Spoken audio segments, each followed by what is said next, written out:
Is it possible that the whole force that brings a crow, brings a person back from the dead, the whole crow process, is it possible that sometimes the whole process can suffer from a bit of red tape and thus making it kind of a long process to fulfill?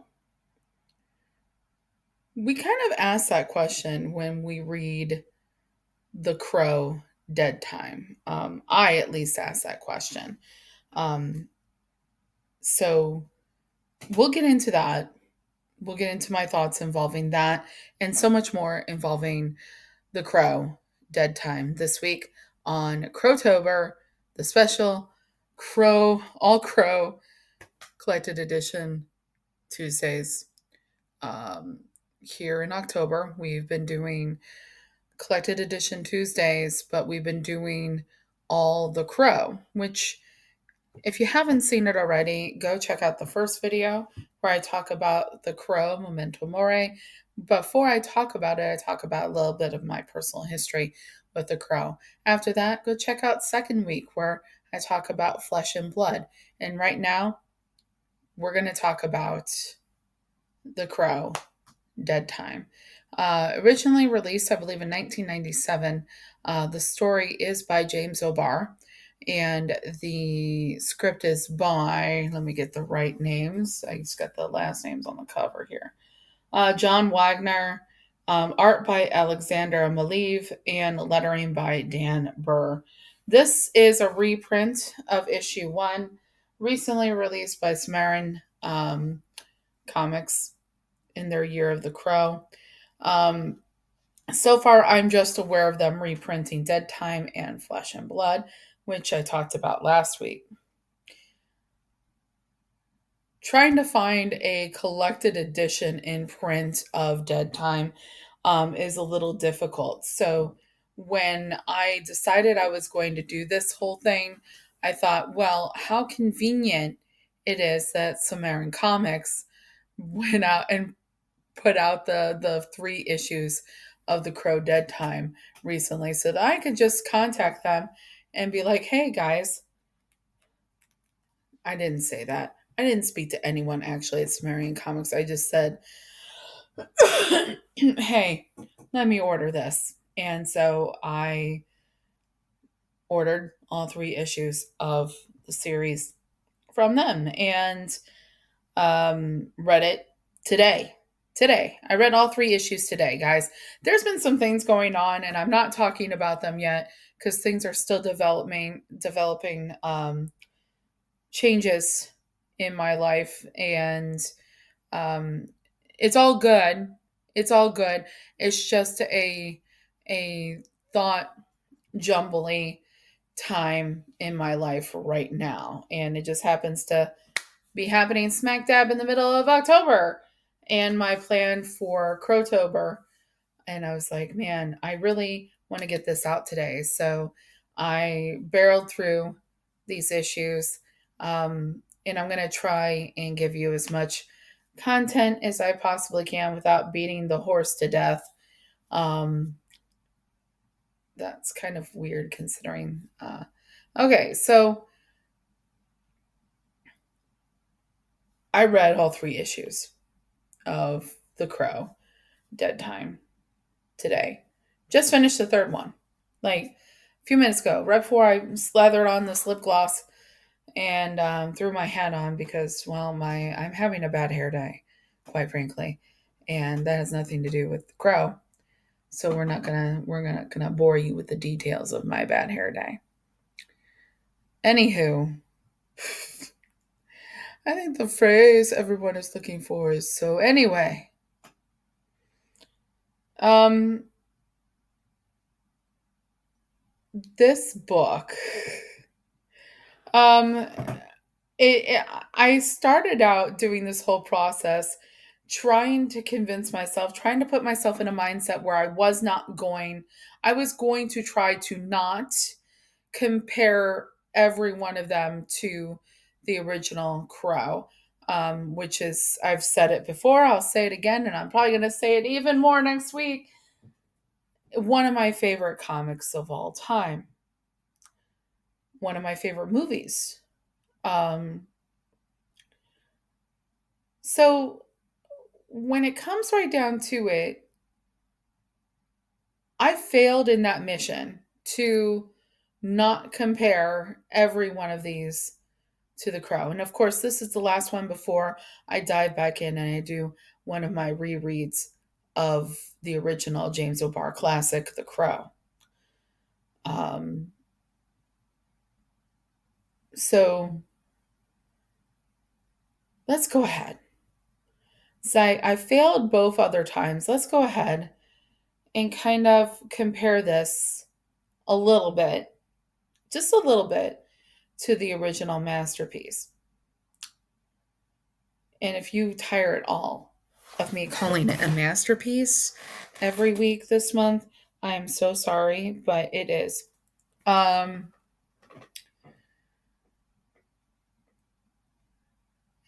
let's just ask the obvious question, Carrie. Do you like Dead Time more than the original? And the answer would be honestly, no. I don't. But the thing is I liked Flesh and Blood last week, and I still don't think that that's better than the original Crow. I don't. I think it would be absolutely.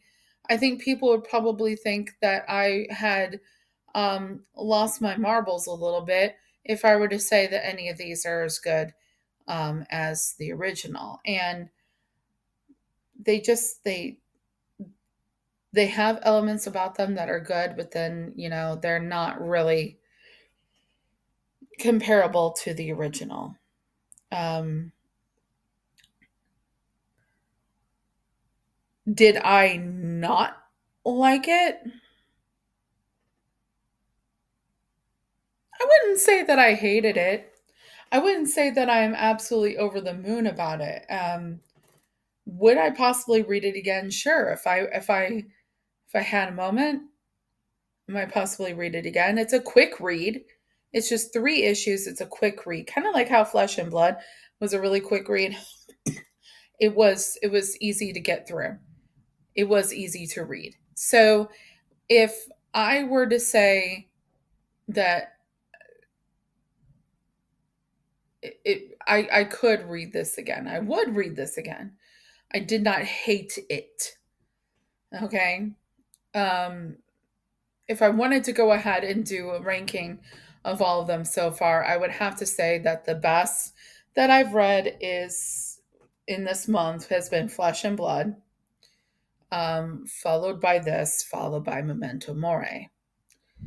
So I'm not over the moon about it, but I'm also not absolutely like displeased by it. One of the things that it does that's like the original is it does this thing where it is all black and white and shades of gray, which is very much like the original, very much like Flesh and Blood. Okay, but one of the problems that you run into when you're reading a book, especially with the kind of concept that we have going on in this particular version of The Crow, is that there are, and I think I had mentioned this also last week, there are time jumps in the story where you have a little bit of a back and forth in time concept, which is even more like it happens a little bit in Flesh and Blood with the black and white and jumping in time. But it also happens. It happens because you have to have this idea of you know back and forth because the whole point of The Crow is because something that happened, somebody was killed and they cannot rest, so they come back to avenge their death or somebody else's death. So there is an element of time jumping that's just naturally occurring in The Crow, any issue of The Crow. that I've read. Um, so one of the things that ends up being a problem, and this one is definitely, there is a lot of time jump in this one because of the very nature of the plot. The time jumping for the entire first issue is very erratic. Okay. Um, and it's all like if you were to take the Crow dead time and turn it into a movie or a show or what have you, I feel like that first part of it, if they kind of stuck with the script of, or like the story as it is in the comic, that first that first little bit is really, yeah, that first little bit is really going to be um something that is going to probably confuse some people. I know, I mean, it confused me a bit with this one. And most of the first issue, you're either reading it really fast because you're like, oh, okay, I don't know what's up, what's down, what's back, what's forward, what's now, what's back then. There are moments where the just, especially when you get past the idea of what happens like before our actual crow carrier is is killed. Um, and the element of time and differences in time is very very specific here, that it's very not specific, what's the word I want to use, it's necessary here because of the concept. What basically you have here is you have Joshua is the crow of this story, and Joshua is an indigenous person who lived back in the late 1800s, um, kind of circa Civil War, or like right after the Civil War kind of time period. And he is married to what I understand to be in the book, a white woman. Um, and he has a child, he has a family, um, and he shows up and his family and his wife are being killed. Well, his wife is being, assaulted and killed, and his child is being killed. Even the freaking bunny rabbit, which is like, you know what, motherfucker. Like, I am always like do whatever to adult human beings. I can handle it. Okay? Do whatever you want to adult human beings in this story, maybe even teenagers, okay? But this is a little kid, right? And his freaking bunny rabbit, okay? It's a little kid and his bunny rabbit. And here's the thing, I'm not even really going to freak out too much about this because it's The Crow. It's a story about revenge over somebody getting killed, putting the wrong things right, all that stuff. The bunny rabbit, the bunny rabbit. I gotta tell you something. Like I was like, man, I don't know. I would lose my, I would lose my, if my, if somebody went after my cats. Like, believe me, I am a pretty well behaved human being. You go after my cats, I think I would absolutely lose my shit. Okay, I would absolutely lose myself, And I like any semblance of who I am is probably going out the window until you are done. I'm done with you. So like I guys, I can't even read books where I know that there's gonna be a cat that dies. I act I believe me, this happens. I can't read books where side note, I can't read books where cats die. I hate it. I think that the only time I've ever tolerated it was hack slash back to school. Is that what it's called? I think that's what it's called. It's the one that was written by Zoe Thorogood. There is a cat death in that one. Spoiler alert. Um, and I cannot stand it. Um, if I'm unaware and I go into a situation and there is a cat that gets murdered, it is absolutely the worst thing I can see. Now, I also just a little bit of extra special added glimpse into my life and my history. When I was a little girl, I had pet bunny rabbits. So, probably not as strong as a reaction with the bunny rabbits as it is with cats, but I cannot I don't react well with that. Like seriously, I read God, what was the name of it? What was it? Was it called Hairball? Was it Hairball? I think. I think it was called Hairball. And I read that and I was like, the second issue, something very, very violent happens involving a cat. Now, the cat, by all intents and purposes, is not like a cat on a normal level.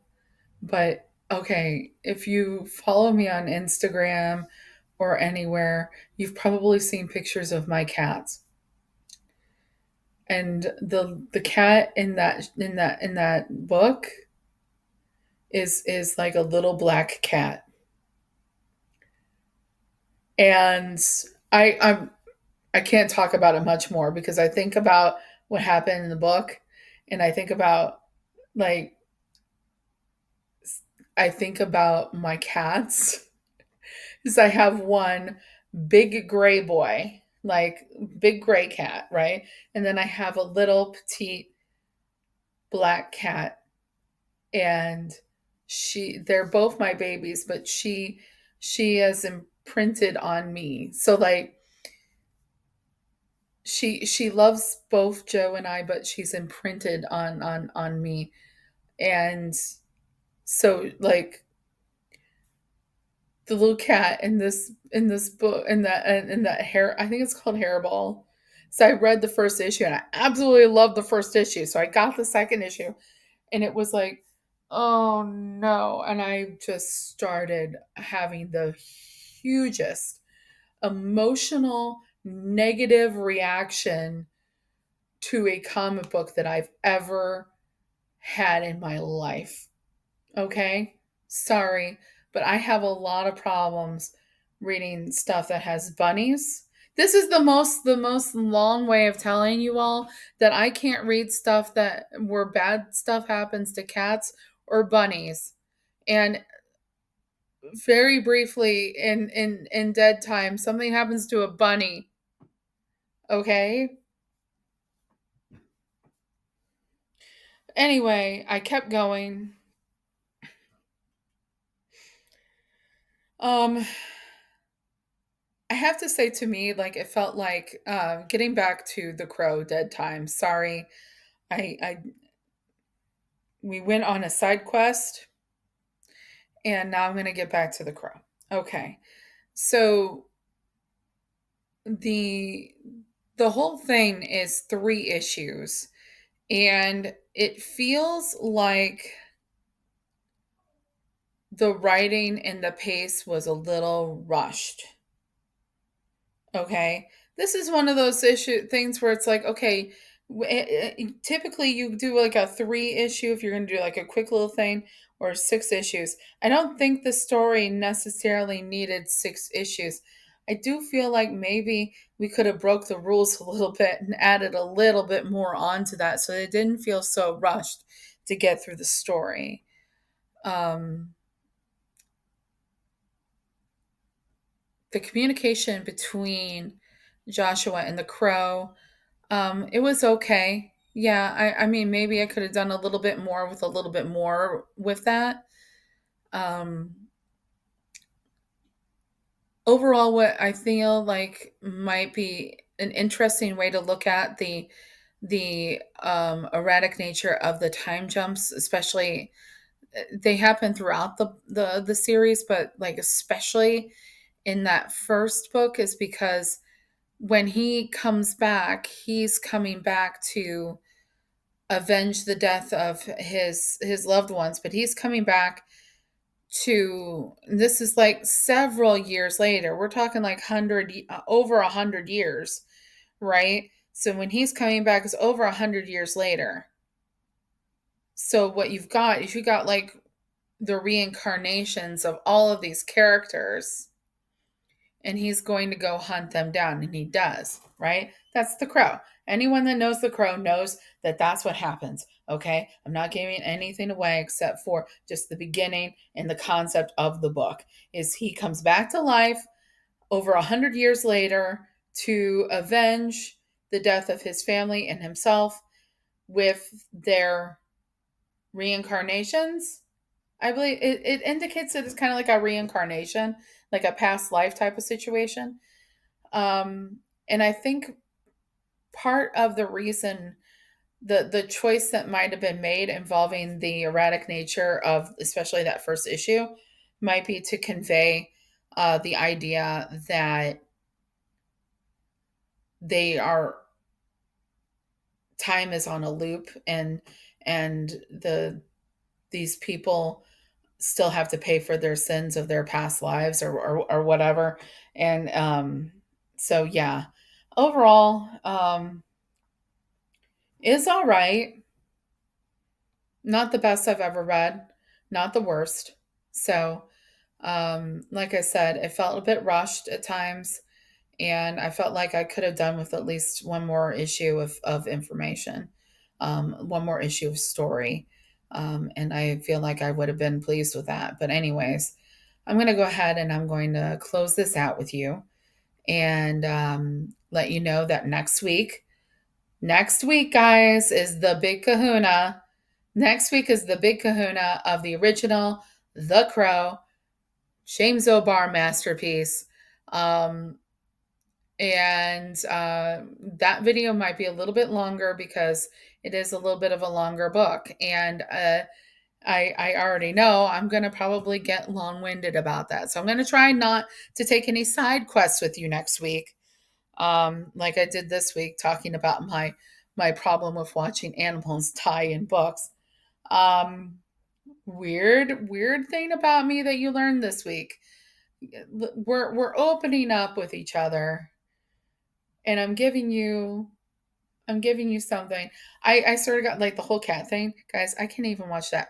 I can't even read that feral book because I heard cats die in it, and I don't know how they die.